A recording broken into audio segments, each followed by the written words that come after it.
Olá, eu sou a Gabriela Barlac, da Ubar Research, e hoje a gente vai conversar com a doutora Alessandra Ribeiro Romiti. Doutora Alessandra é dermatologista, é formada pela Universidade de São Paulo e hoje ela tem um consultório que é o Centro Paulista de Dermatologia. Doutora, seja bem-vinda. O bate-papo de hoje, a gente vai conversar sobre o gerenciamento do envelhecimento. Nesse contexto, o que você considera importante sobre o gerenciamento do envelhecimento? Bom, primeiro, muito obrigada pelo convite, é um prazer participar desse projeto. E assim, a gente tem que pensar muito bem hoje no processo do envelhecimento.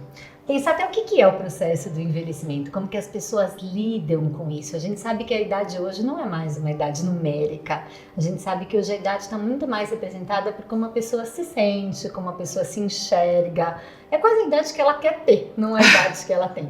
E a gente hoje tem que chegar, porque o corpo tem a idade cronológica, então a gente tem que chegar a esse envelhecimento cronológico o mais próximo possível desse envelhecimento da idade que a pessoa sente. Então nós temos muitos recursos hoje na medicina, nas medicinas paralelas, por exemplo, fisioterapia, a gente tem na parte de nutrição, psicologia, muita coisa que pode de maneira integrada ajudar esse paciente a gerenciar o envelhecimento.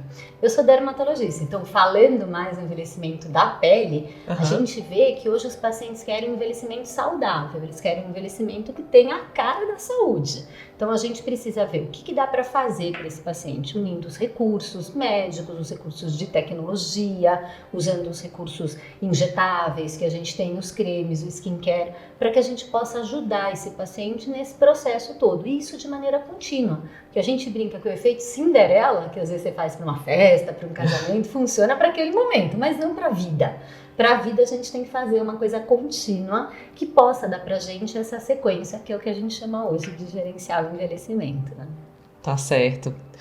E assim, falando não só do papel do dermatologista, mas assim, qual o papel do profissional da saúde, de uma maneira geral também, nesse processo do envelhecimento? É tudo né, profissional. Eu acho que a gente consegue trabalhar de maneira associada a outros profissionais. Então, tudo tem que ficar muito bem definido. A posição do médico tem que ser muito bem definida. É o médico que vai fazer o diagnóstico, que vai fazer a proposta de tratamento para esse paciente, que vai fazer a proposta de segmento.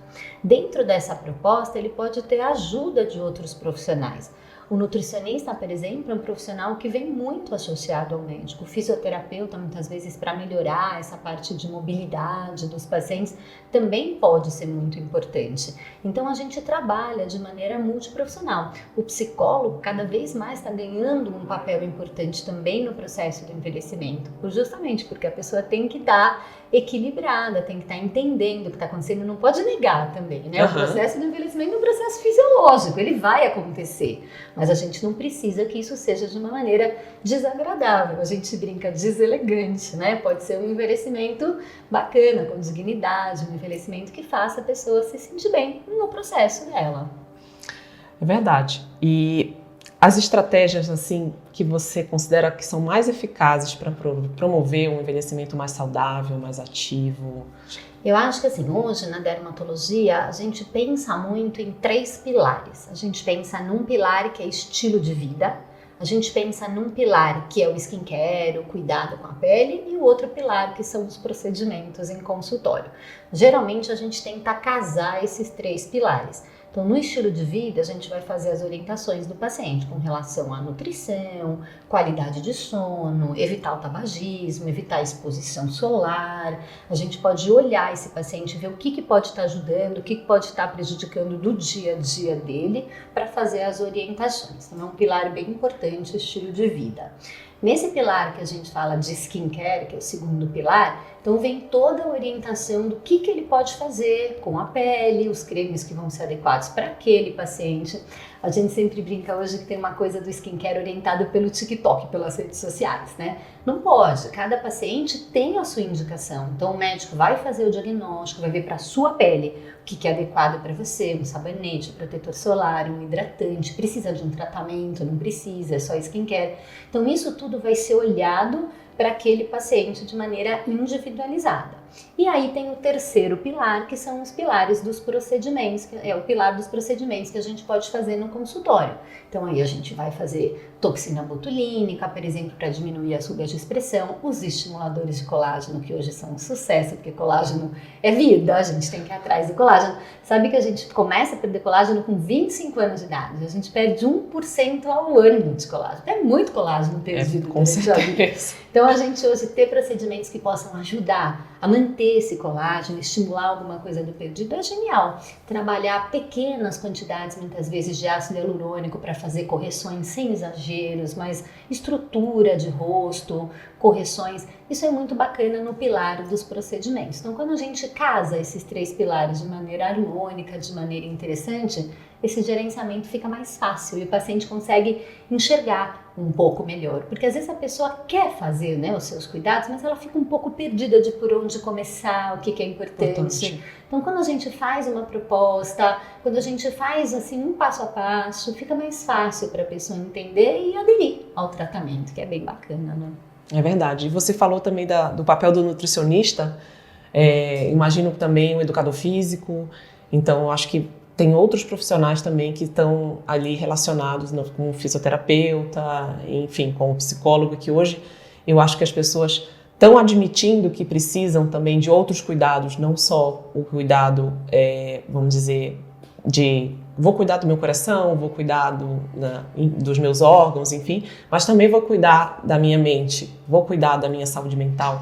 Eu acho que isso também é uma preocupação que é uma coisa recente. Você entende isso como uma coisa recente também? Muito. E assim, o educador físico hoje tem um papel importante, da mesma maneira que a gente fala da medicina ser feita por médico de maneira correta, de maneira bem orientada. A parte de exercícios que a gente faz, de cuidado com o corpo, também tem que ser feito de maneira correta. Uma paciente ou uma pessoa que faz um exercício de maneira errada, sem orientação, ela tem um prejuízo, não um ganho. Então, cada educador físico também vai colocar para aquele paciente, para as limitações dele, para as indicações, para as contraindicações, o que for mais adequado para ele. Então, você ter bons profissionais formados na sua área, cada um na sua área, cada um no seu quadrado, bons profissionais te orientando, né, em vários processos da vida, é a melhor maneira que a gente tem de fazer isso sem erros, porque cada um é bom na sua área. Você é melhor na sua área do que eu sou melhor na minha área do que você. Então, cada um entende do seu papel. Então, quando a gente coloca bons profissionais entendendo do seu papel, trabalhando em conjunto, o resultado sempre vai ser mais favorável para o paciente, sempre. Com certeza.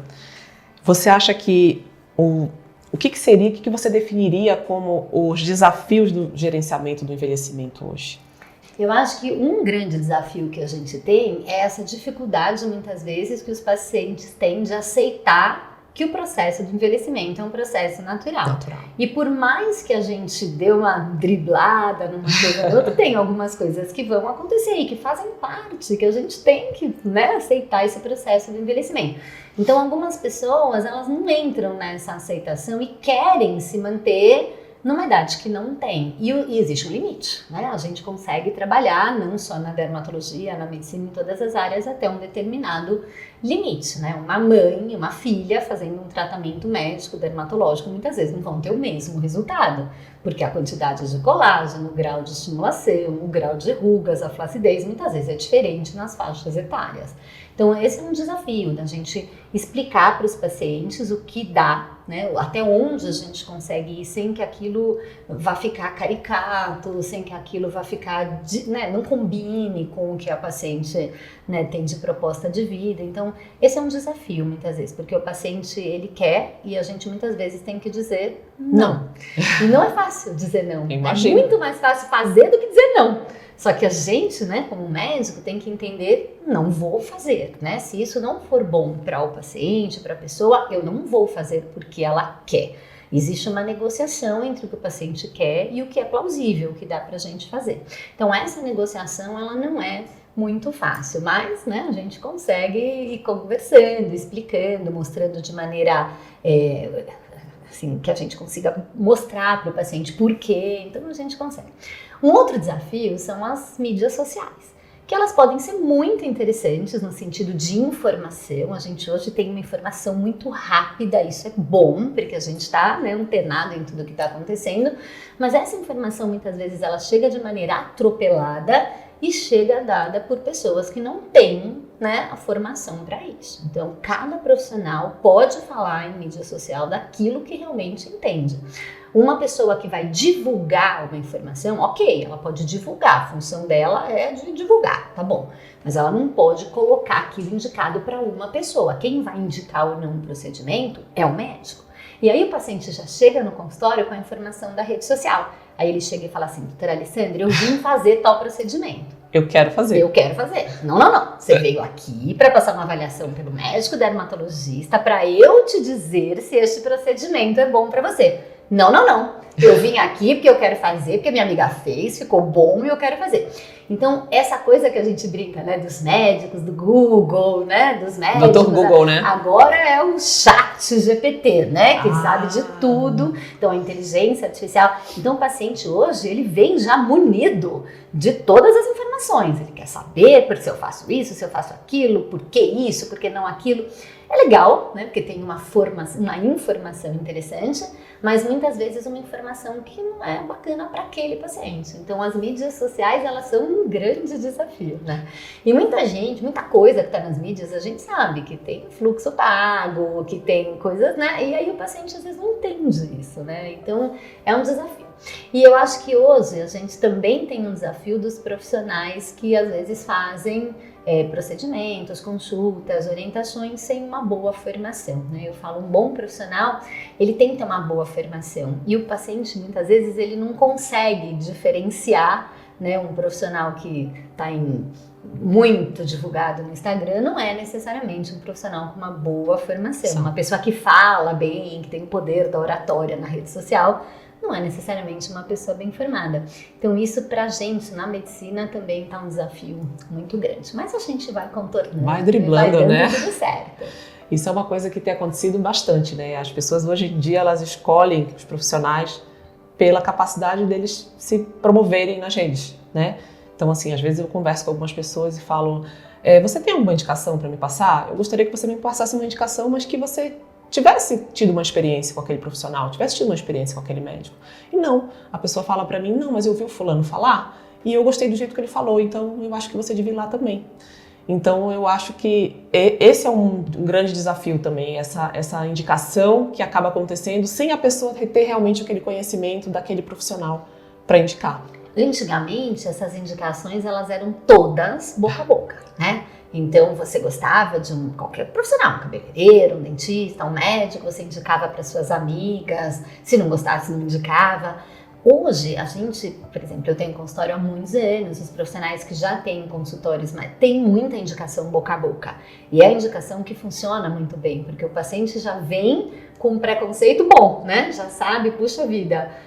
Aquela pessoa passou na doutora Alessandra, ela tá bem, ela tá legal, ela não tá exagerada, ela tá, então, né? Eu falo que os meus pacientes são meus cartões de visita, né? Porque aí o paciente, ele acaba... E isso é muito bacana, porque o paciente que vem pro consultório, quando ele vem com uma indicação, ele vem fidelizado, né? Se ele gostar do que ele encontra no consultório, se ele gostar dos resultados, ele não vem lá fuçar para saber o que eu faço, o que eu não faço, meu preço. Ele vem porque ele quer se cuidar comigo. Com né? você.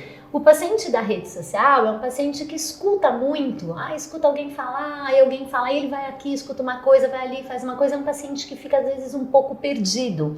E ele fica, às vezes, com muito profissional, o que também não é uma coisa tão boa. Porque vai fazer uma coisa no profissional, aí pega um desconto ali, vai fazer outra coisa com outro profissional. E mesmo pra gente, o paciente que não é fidelizado, é difícil, porque às vezes você não sabe o que o outro profissional fez. Às vezes o que um profissional fez interfere no que o outro gostaria de fazer. Então, é difícil mesmo. Então, eu acho que a rede social, como eu falei, funciona muito bem para informação. Eu quero uma informação sobre uma doença de pele, uma mancha de rosto, um melasma. Eu posso ir na rede social, ver vídeos de melasma, entender como funciona, ver os cuidados, eu não posso uma sol, tenho que usar protetor solar com cor, posso usar um boné. Eu posso me informar, né? Mas se eu quiser ir atrás de um profissional que trate de melasma, eu não posso entender que o credenciamento do profissional é a rede social, né? Não é porque alguém fala bem de melasma que ele é credenciado para aquilo. Então, ir atrás da formação, né? Ver o médico, onde ele se formou, se ele tem especialização, e aí pode conversar com pessoas que já passaram, fazer essa indicação boca a boca. Eu acho que a gente tem que tomar um pouco de cuidado para não se iludir, não só na medicina, né? Com tudo. Com as redes sociais. Então, usem as redes sociais porque ela é genial, que é para informação. Genial, né? A gente hoje tem isso sem volta e muito bom. Mas, assim, muito cuidado de achar que profissionais com muitos seguidores, com muitas especializações, que fazem muito alarde do que fazem, podem ser os melhores profissionais, porque isso, de verdade, não é real. É aquilo que você falou também. Você é boa na sua área, eu sou boa na minha, e às vezes não tem como você ser boa em 5 áreas, 6 áreas. Então, você acaba... É bom quando você procura uma especialidade e você se especializa realmente naquilo. Então, assim, não tem como você ser bom em tudo, não tem como você conseguir fazer todos os procedimentos e tudo ao mesmo tempo, porque cada um é bom naquilo que lhe compete. Que estuda, que se especializa. Então a gente sempre brinca, desconfie daquelas pessoas que têm 72, né, super formações. Desconfie dos que são milagrosos, do que tem tratamentos geniais, milagrosos. Só eu tenho um só eu sei a cura. Só eu sei, né? Isso não existe, né? O conhecimento hoje é compartilhado. É lógico que uma pessoa pode ter mais conhecimento que outra em determinada área, mas assim, a gente não pode cair nesse engodo das coisas milagrosas, né? Tem que tomar cuidado mesmo, né? Eu falo que às vezes a gente quer ser enganado, né? A gente escuta alguma coisa e a gente fala assim, nossa, será? Não deve ser, mas a gente tem um lado que quer ser, né? Quer conhecer, quer ser enganado. Então acho que a gente tem que tomar bastante cuidado com isso, né? Verdade. Você falou também, a gente falou muito das dificuldades, né, de gerenciar o envelhecimento, mas a gente enxerga também muitas oportunidades, né, principalmente porque o cenário mudou, as pessoas estão envelhecendo cada vez melhor, cada vez a expectativa de vida do brasileiro aumentou muito. Então, como que você enxerga essa oportunidade, às vezes, para pessoas que estão chegando agora no mercado de trabalho, ou que já começaram realmente a vida profissional? E quais são as oportunidades que esses profissionais estão encontrando agora? Eu acho que esse processo, olhar esse processo de envelhecimento é realmente uma grande oportunidade, porque as pessoas, como você disse, a população está envelhecendo de uma maneira diferente do que envelhecia antes. Eu vejo antigamente uma pessoa de 70 anos era uma avó fazendo tricô em casa, né? Hoje uma mulher de 70 anos está no auge da sua vida, muitas vezes profissional, amorosa, de relação, né? De amigos. Então mudou muito. A gente fala, os 70 são o novo 50. Não, os 70 são o novo 70. Elas estão assim, né, bombando. Elas estão repaginadas. Para os 70. Então a gente tem que olhar esses pacientes de um jeito muito diferente do que era no passado. Eu vou dar um exemplo para você nas mulheres, que é a menopausa. Antigamente, uma mulher entrava na menopausa com 45, 50 anos, já estava em casa, a gente brinca tricotando, né? Tinha uma expectativa de vida até 60 e pouco, né? Ninguém se preocupava muito com a menopausa. Hoje, uma mulher entra na menopausa com 45, 50 anos e vive até os 90. Se você pensar, a mulher vive de maneira ativa metade da vida na menopausa. Então, hoje, a menopausa é um problema olhado de uma maneira muito diferente do que se olhava no passado. Essa mulher tem que ser cuidada, tem que ser tratada, se puder repor hormônios, se puder fazer exercício físico de maneira adequada para ela, os tratamentos cosméticos de acordo com a menopausa. Então, é uma oportunidade que a gente vê que a gente tem que olhar essa menopausa de um jeito diferente, né, do passado. E da mesma maneira que isso, todo esse processo do envelhecimento dos homens, né, que também estão envelhecendo de uma maneira diferente. Então eu acho que a gente tem que olhar esse envelhecimento diferente que a gente tem hoje do que a gente tinha, né, no passado. A gente tem que respeitar esse processo e a gente tem que adequar a realidade das pessoas hoje, né? E o que eu mais penso é a história da responsabilidade. Todo profissional, seja de saúde, seja, né, um que vai acompanhar de alguma maneira esse paciente, tem uma responsabilidade muito grande sobre aquela pessoa. É muito sério a gente tratar da vida, né, de alguém. Então a gente tem que estudar, a gente tem que se credenciar, a gente tem que fazer especialização, a gente não pode se formar na rede social, né? Não pode no TikTok aprender como faz, não pode. A gente tem que ter propriedade para ajudar esse paciente de uma maneira efetiva. Na medicina tem, né, um dito que a gente fala que a primeira coisa é nunca lesar, né? A gente nunca pode lesar.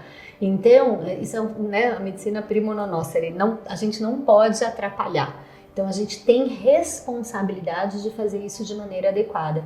E a maneira adequada que a gente tem é, de verdade, se graduando, se pós-graduando, se credenciando de maneira séria. Se atualizando, então, né? Muito. Então, se eu posso dizer para as pessoas que estão se formando, assim, não vão nesse embalo de, às vezes, a gente vê uma pessoa que divulga, sabe, formada há um mês, achando que já é PhD no assunto, né? Comece fazendo as coisas que você tem certeza que você faz bem, né? Comece com bases mais simples, vá galgando, né, o seu conhecimento, vá se especializando e trocando ideia com pessoas que já têm mais experiência que você. Entenda as suas limitações, né, para poder dar o seu melhor para o paciente, né, e para os clientes de uma maneira geral.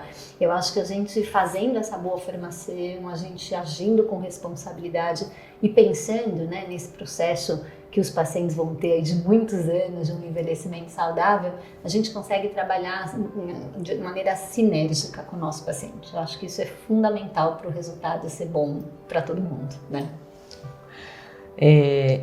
A gente falou até um pouco das técnicas, né, que hoje surgiram que antigamente não tinham, como o envelhecimento mudou, que hoje em dia a gente se fala assim, menos é mais, né? Então a gente enxerga que a tecnologia trouxe isso pra gente, possibilitou que a gente enxergue o envelhecimento de uma maneira diferente. O que você acha que a tecnologia trouxe de contribuição para esse gerenciamento do envelhecimento? E aí, tecnologia vem uma palavra com tamanho de amplitude que eu não sei nem colocar aqui, né? Porque eu acho que na medicina a gente tem a tecnologia em vários lugares, né? Vamos pensar aqui na dermatologia, a gente tem hoje uma tecnologia genial do desenvolvimento de cremes, de cosméticos, de produtos para skincare, que no passado a gente não tinha. A gente tem hoje produtos de toque maravilhoso, produtos de eficácia, produtos combinados, que às vezes você já tem num filtro solar um produto que é clareador, que controla a oleosidade. A gente tem produtos que facilitaram o dia a dia, porque muitas vezes a pessoa não quer uma etapa de 350 mil coisas para fazer, todo mundo tem uma vida, né, rápida. Então a gente hoje tem produtos muito bons, desenvolvidos com muita tecnologia pela indústria farmacêutica, grandes possibilidades. A gente tem a tecnologia nas máquinas, né, que a gente tem hoje na dermatologia, a gente tem procedimentos que podem ser feitos para estimulação de colágeno, para melhora de qualidade de pele, máquinas que foram evoluindo, máquinas que no passado doíam muito para aplicação e que hoje tem uma tecnologia que melhorou muito o conforto para o paciente. A gente também foi aprendendo a colocar esses procedimentos todos de maneira combinada para os nossos pacientes, para os resultados serem bons. Então eu acho que a tecnologia ajudou demais. A gente tem toda a tecnologia de fotos, né, que hoje a gente tem, como medir, como ver, como fazer, como comparar, como avaliar a qualidade de pele por foto. Eu acho que, assim, teve muito avanço, né, na tecnologia, que tá, isso é uma coisa que tá, né, cada vez mais evoluindo e que pra gente foi muito bacana. Eu acho que a gente tem um benefício muito grande da tecnologia. Eu dei exemplos na dermatologia, mas na medicina de uma maneira geral, né, diagnósticos, a gente hoje tem grandes possibilidades com a tecnologia. A gente falou muito de pele, falou muito de físico, mas e os aspectos psicológicos, sociais, que são considerados nesse gerenciamento do envelhecimento? Então, eu acho que primeiro a gente tem essa conversa com o paciente de entender o que o paciente busca, de entender o que o paciente gostaria, de entender até quando isso é real, até onde isso às vezes passa, né, do que seria bacana para o paciente, para a gente tentar entender e explicar para o paciente quais vão ser, né, as propostas e os resultados. Então isso é uma coisa muito importante, da gente entender o momento que o paciente está, porque às vezes, por exemplo, vou dar um exemplo, uma pessoa teve um casamento que não está bom, e aí ela vai se separar, e aí ela vai no dermatologista para melhorar, aí ela melhora, mas ela não melhora o casamento. porque tem outro aspecto. Aí ela fica incomodada com o tratamento do dermatologista que não surtiu que não o efeito resolveu, que ela queria. Que não resolveu o problema que Então, ela às estava... vezes, a gente entender o momento do paciente, explicar para ele o que a gente consegue, isso é uma coisa de aspecto psicológico muito importante, né? E que os pacientes entendam que existe essa idade cronológica, existe a idade que a gente pensa, mas existe uma limitação do corpo. Então, a gente mostrar para esses pacientes tudo que eles podem fazer no processo de envelhecimento, tentar colocar o mínimo de limitações possível, mas entender as limitações, que às vezes acontecem. Então, muitas vezes a gente precisa, né? Eu brinco que o dermatologista tem um quê de psicólogo nas consultas, né? Porque a gente precisa entender o momento que o paciente está vivendo e tentar, muitas vezes, posicionar, né, o que a gente vai conseguir com o nosso tratamento, com o nosso cuidado, trazer de coisas positivas. E trabalhar autoestima é uma coisa muito bacana, porque às vezes a pessoa tá um pouco para baixo, não tá gostando de uma coisa, eu não tô me sentindo mais ela, só tô me sentindo velho, né? Não tô gostando do que eu tô vendo no espelho. E aí você traz de uma maneira saudável, sem exageros, de uma maneira elegante, uma melhora, e o paciente se olha no espelho e fala, gente, eu tô muito feliz com o que eu tô vendo. É um grau de satisfação para o paciente e para o médico genial. Então é muito bacana quando dá esse match, né? Essa liga da gente entender que você entregou o que o paciente queria e ele entendeu o que ele vai ter de benefício. Então é muito bacana a gente trabalhar a autoestima. Eu acho que muitas vezes o tratamento da pele vai além de melhorar a pele mesmo. Os pacientes, eles mudam assim, a maneira como eles se enxergam, até o jeito de vestir. Às vezes quando o paciente volta no consultório, ele tá com uma roupa diferente, sabe? Prendeu o cabelo tá de mais um jeito arrumado, diferente, colocou um colar, um brinco, porque ele tá se sentindo melhor. Então a gente muitas vezes acaba trabalhando esse lado, né, do psicológico junto com o tratamento de pele, mas sempre com responsabilidade e sempre entendendo as limitações. Eu acho que isso é super importante, né? Como você falou, né? É tão bom quando casa ali, quando junta, né? Que aí fica todo mundo feliz, o médico fica feliz, o paciente fica feliz, as pessoas também que estão ao redor, acaba uma coisa que acaba contaminando, né? A felicidade muito bom. Contamina, né? Muito bom. E a gente estava falando dessa expectativa das pessoas, então assim, como que você imagina o futuro do envelhecimento, o futuro desse gerenciamento, né?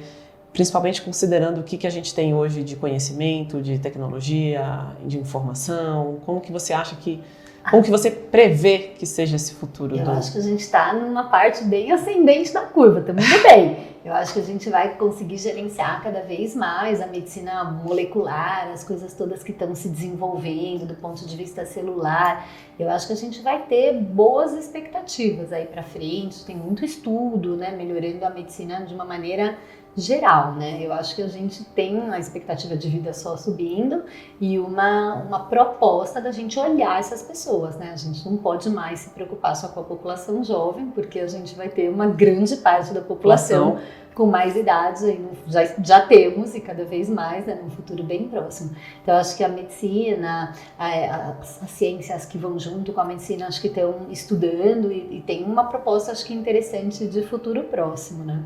Na parte dermatológica, a gente vê os pacientes muito preocupados.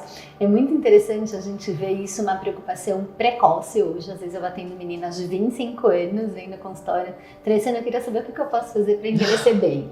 É muito interessante a gente pensar isso. Tem que tomar cuidado com os exageros, né? Se vocês olharem em rede social, tem vídeos de menininha de 8 anos fazendo skincare pró-envelhecimento. Isso não existe, gente, pelo amor de Deus, os limites têm que acontecer. Mas uma preocupação dos pacientes mais jovens que eu não tive, né? Quando eu tinha 20 anos, eu nem imaginava, né? E hoje a gente vê uma preocupação precoce, então isso é muito bacana. A gente vê que vem uma medicina preventiva. É muito mais fácil a gente trabalhar prevenção nessas pacientes de 25 do que ficar correndo atrás do prejuízo depois que elas já tiverem 60, sem nunca ter esse cuidado. Então, esse futuro da prevenção, das pessoas começarem a se cuidar mais cedo, tudo, né? Exercício, beber água, alimentação saudável. Isso tudo reflete na pele, né? Muito. Então, às vezes, a gente... E na saúde, né? Então, a gente vê uma geração, né? Sem droga, sem cigarro, sem álcool, alimentação saudável. Isso era uma coisa que, se você pensar numa geração jovem de anos atrás, a gente nem sonhava, né? E hoje a gente vê uma linha, né, dessa geração pensando nisso, né, de viver de uma maneira mais saudável. E tudo isso vai se refletir na saúde lá para frente. Então isso é muito bacana. Lógico, a gente tem mazelas, né, o estresse, poluição, tem coisas que estão interferindo de maneira negativa. Mas a gente está tentando de maneira positiva contrabalancear isso com os nossos cuidados do dia a dia. Então eu vejo de uma maneira bem positiva essa prevenção e a gente conseguir chegar nesse processo de envelhecimento de uma maneira bem saudável e bem natural. A gente tem que tomar muito cuidado com os exageros. Eu falo, não é nada que exagerado é bom, nada na vida. Nenhum extremo, né? Nada, nenhum extremo pode ser adequado. Então a gente não pode perder a mão, né? Assim, a gente não pode com 70 anos querer parecer 25, a gente não pode querer ter as mesmas realizações, as mesmas coisas, porque como a gente falou, tem algumas limitações, mas a gente tem muita coisa para fazer de positivo e a gente pode enxergar essas pessoas hoje de uma maneira muito diferente do que era no passado. Então eu vejo de maneira muito positiva esse nosso futuro tão próximo, né, que a gente vai vivenciar aqui, bem bacana, e contando aí com a medicina para ajudar de maneira mais tecnológica ainda, né, e mais bacana. Você acha que tem alguma área, né, em relação ao gerenciamento do envelhecimento que ainda não está sendo explorada? Você acha que ainda tem campo para desenvolver alguma coisa que pode vir ajudar a população no geral? Eu acho, a gente tem já propostas, né, de produtos novos que possam ser lançados, mas assim, a gente tem uma burocracia também, né? A gente tem aprovação de produtos, a gente tem aprovação de tecnologias que nem sempre vem com a velocidade que a gente gostaria, e aí um produto que não é aprovado não pode ser usado de maneira ilegal, e aí tem gente que usa, tem gente que não usa. Então eu acho que o grande desafio do que não tem ainda são as coisas que já poderiam estar adiantadas e aprovadas e que às vezes elas ficam presas em decisões burocráticas, né? Isso sempre vai ser assim, a gente sempre vai ter, infelizmente, né, esses entraves, mas aos poucos as coisas vão se desenrolando e aí aos poucos vão aparecendo as novidades. Eu acho que tem muita pesquisa, né, na área, como eu falei, PVC molecular, na área celular. Eu acho que tem muita pesquisa nesse sentido de tentar prevenir, né, o processo de envelhecimento, da mesma maneira que se tenta tanto combater processos de desenvolvimento tumoral. Então eu acho que existem tecnologias vindo para tentar prevenir de maneira mais efetiva ainda o que a gente já tem algumas propostas de prevenção, né?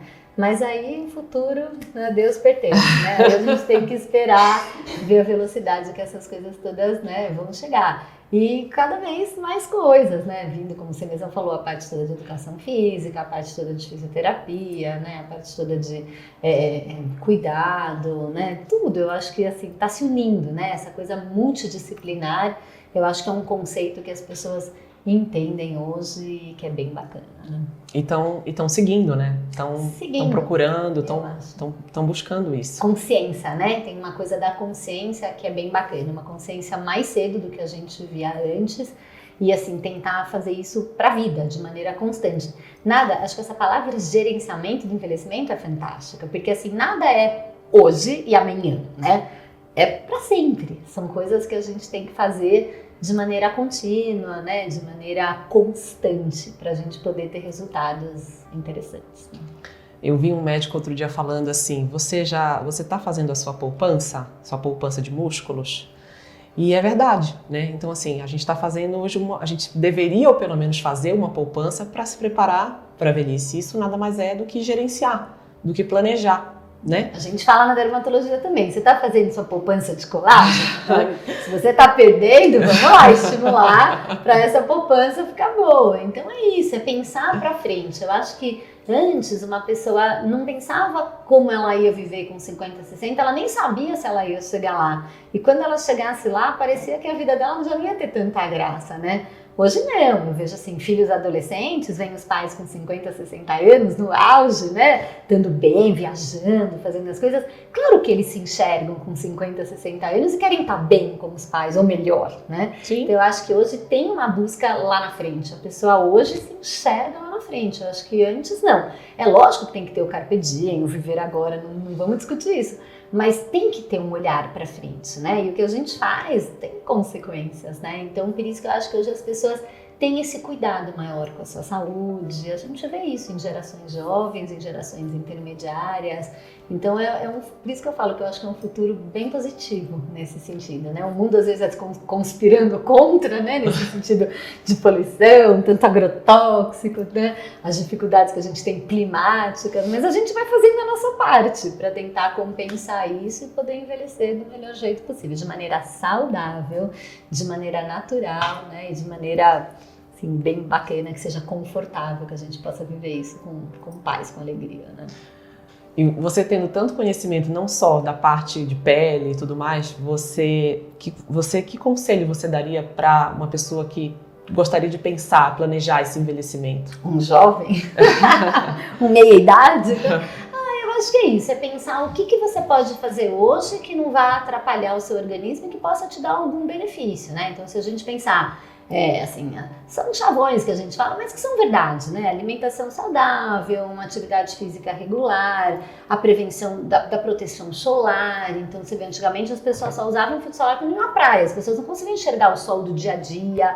Hoje as pessoas já têm mais essa consciência. Então, usar um filtro solar, usar um tratamento que seja adequado para a sua pele de rotina, né, de skincare, fazer seus exames de rotina. Então hoje tem muita investigação, né, que a gente consegue prevenir muitas doenças ou diagnosticar de maneira bem precoce com tratamento eficaz. Então não é para ter neurose, né? A gente não pode fazer disso uma neura e falar, meu Deus do céu. Não, mas assim, colocar o que é importante para fazer esse acompanhamento saudável e poder envelhecer bem. Então, eu acho que o mais importante é esse planejamento. A gente faz planejamento com tudo, né? Você vai comprar um carro, vai comprar uma casa, você planeja, né? Você vai fazer uma viagem, você vai fazer um intercâmbio, uma pós-graduação. A gente faz um planejamento. E eu acho que o processo do envelhecimento, ele tem que entrar nesse processo, né, do nosso planejamento para que ele possa ser da forma mais leve, né? Mais suave, mais saudável pra gente, né? Doutora, muito obrigada. Adorei conversar com você. Foi muito bom, foi muito importante. A gente aprendeu bastante coisa sobre como planejar, como fazer, o que tem de lançamento, o que tem de coisa, de tratamento bom que a gente pode, né, que a população, as pessoas podem estar usufruindo. Muito obrigada. Se você quiser deixar alguma mensagem, eu sei que você tem Instagram. Se você quiser deixar seu Instagram, fique à vontade. E eu espero conversar com você numa próxima oportunidade. Vai ser um prazer, já foi um prazer estar aqui hoje. Eu acho que são assuntos bem interessantes da gente estar, né, falando, desmistificando, né? Tem essa coisa de desmistificar o processo de envelhecimento, da gente falar, a gente entender e a gente tornar cada vez mais natural. Então, acho que a gente tem que focar mesmo na prevenção, que é uma coisa muito importante, e a gente fazer esse cuidado, né, esse gerenciamento de longo prazo. Meu Instagram é Alessandra_Romit, eu sou dermatologista pela Sociedade Brasileira de Dermatologia e é um prazer poder compartilhar o conhecimento. Foi um prazer mesmo estar aqui com você. Muito obrigada. Até a próxima.